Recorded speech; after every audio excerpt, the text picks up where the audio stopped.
큰 작업을 하지 않아도 메모리가 거의 다 차서 남는 메모리가 100메가 이하 정도입니다.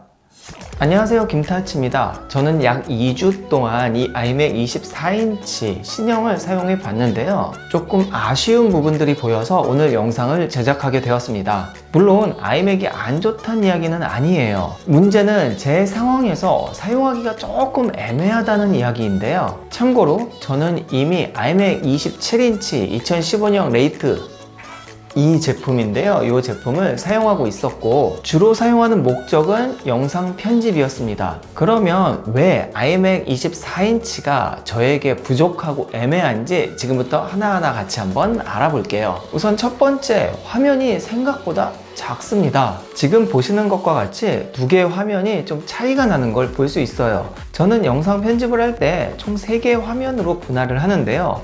이 프리뷰 쪽이 좀 작다 보니까 글씨 크기나 이런 부분 확인하는 게 조금 불편하더라고요. 그래서 이런 부분을 해결하기 위해서는 이렇게 있는 듀얼 모니터를 사용하게 되는데요. 자, 여기서 두 번째, 듀얼 모니터를 사용해 보니 불편한 점이 너무나도 많습니다.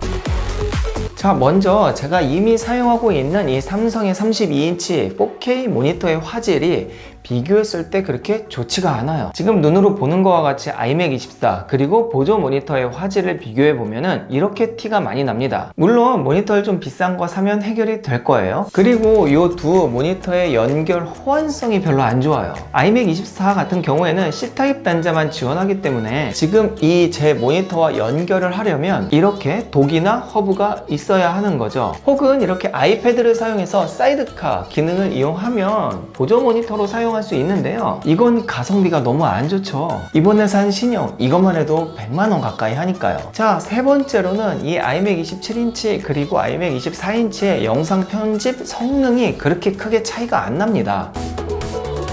저는 먼저 구매한 이 아이맥 24인치 기본형이 좀 부족하다고 생각을 해서 뒤에 있는 게 이제 고급형이에요. 이걸 또 하나 가지고 왔어요. 둘 다 사용해 봤는데 한번 생각을 해 보면은 이전에 있던 아이맥 27인치보다 얘네들이 뭐 GPU나 CPU 이런 성능이 M1 칩이 월등히 좋아졌잖아요. 그래서 다 업그레이드가 되었지만 이미 4K 작업을 27인치에서도 충분히 하고 있던 상황이었고 그거보다 더 큰 문제는 바로 메모리입니다. 제 아이맥 27인치 같은 경우에는 지금 24GB의 메모리로 작업할 때 충분해요. 그리고 모자라면 자가 업그레이드가 가능해요. 또 메모리 가격은 생각보다 별로 안 비싸거든요. 근데 이번에 나온 24인치 같은 경우에는 메모리 자가 업그레이드가 안 됩니다.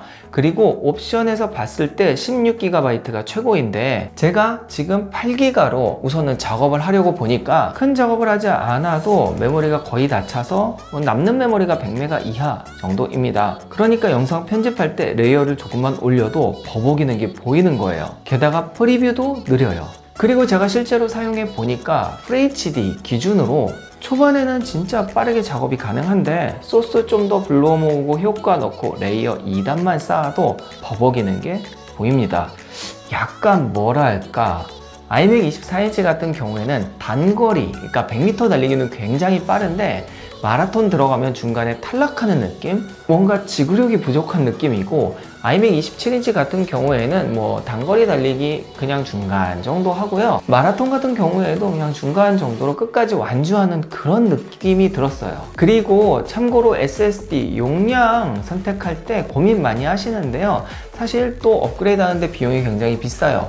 저는 지금 아이맥 27인치도 256기가 사용하고 있고요. 얘도 256을 선택했습니다. 이유는 외장 SSD, 그러니까 1기가 지원하는 이런 빠른 속도의 SSD를 사용을 하면은 제가 사용하는 환경에서는 영상 속도에 크게 영향을 미치지 않더라고요. 그래서 작은 용량을 사고 가성비 좋게 외장 SSD를 사용하는 것도 하나의 방법입니다. 그래서 결국 제가 200만원 가까이 주고 이렇게 신형 아이맥으로 갈 필요가 없다는 결론이 나오게 되는 거죠. 그리고 제가 지금 기본형과 고급형 둘 다 가지고 있잖아요. 그래서 둘 다 영상 편집을 해봤습니다. 사실 이 둘의 차이는 포트의 개수, GPU의 개수, 그리고 히트싱크나 팬의 개수의 차이인데요. 실제로 한 6분 정도 결과물에 4K 영상 작업물을 편집을 해서 인코딩을 했는데 둘 다 미친 듯이 팬이 돌고 정말 뜨거워지더라고요. 결국 제가 사용하는 영상 편집 환경에서는 둘 다 좀 부족한 녀석이라는 거죠. 그래서 결론을 한번 내어보겠습니다. 자, 아이맥 24 신형을 사지 말아야 될 사람들은 첫 번째, 저처럼 이미 아이맥을 사용하는 사람들, 아마 비약적인 상승을 못 느끼실 거예요. 두 번째로, 만약에 고사양의 윈도우 컴퓨터를 사용하시던 분들도 아마 이 아이맥 24인치로 오면 좀 답답함을 느끼실 수도 있을 겁니다. 그러면 사도 좋을 만한 추천할 분들은 어떤 분들일까요? 맥으로 하드한 작업을 하지 않고 간단하게 웹서핑이나 영화 보는 정도로만 사용하는 분들에게는 정말 추천을 드리며, 두 번째로는 디자인만 봤을 때에는 정말 올인원 PC, 게다가 이렇게 예쁜데 한 160만원 정도 된다면 이건 타 브랜드에 비해서 가성비 제품이 맞습니다. 사실 저처럼 맨날 영상 편집에 쓰거나 아니면 고화소의 사진들 여러 장을 동시에 작업하는 분들이 그렇게 많지는 않기 때문에 대부분의 라이트하게 사용하는 사람들에게는 만족할 만한 제품은 맞습니다. 자, 그러면 오늘은 여기까지입니다. 도움이 되는 영상이길 바라며 다음 영상에서 뵙도록 할게요. 안녕!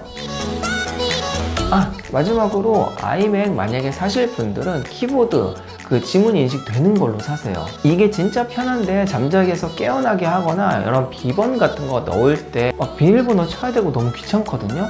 그런데 이렇게 손 한번 싹 대면은 다 로그인이 가능하니까 이건 진짜 편하더라고요. 참고로 기본형도 6만원만 더 내면 업그레이드가 가능해요. 근데 사실 그렇게 할 바에 고급형 사겠죠?